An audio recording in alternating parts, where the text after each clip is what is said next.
Meal Preppers, Paul here. We are back from our vacation. We had a beautiful week. Flew into Portland, Oregon, and we just drove down the coast into Northern California. Flew out of San Francisco. I highly recommend visiting that part of the country. We stayed at a lot of little bed and breakfasts. We visited a lot of wineries, different wines from Oregon down to California, and then we passed through the redwood forest down there.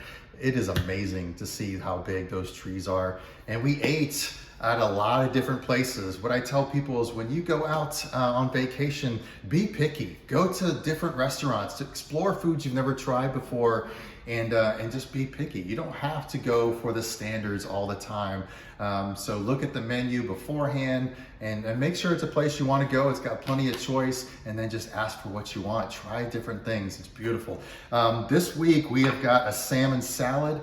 And gosh, I'm looking forward to eating this. We baked the salmon just real simple with olive oil, garlic, and then lemon at the end, some sea salt. And then we had some quinoa left over. We have it's a bed of spinach down here with some steamed broccoli, carrots, shredded carrots, and some radishes right there. So you can eat this cold, or you can warm it up, take the chill out, and then put some oil and vinegar over it, your favorite vinegar like balsamic, or maybe get your favorite salad dressing. I've got a light Caesar dressing that I like to use on this as well. Great dish, I'm looking forward to it. Hey, it's coming out in the app this week. We are back, we're gonna have new recipes, and we're so glad to be here for you guys. Love our community. Hope you guys have an amazing day. Take care.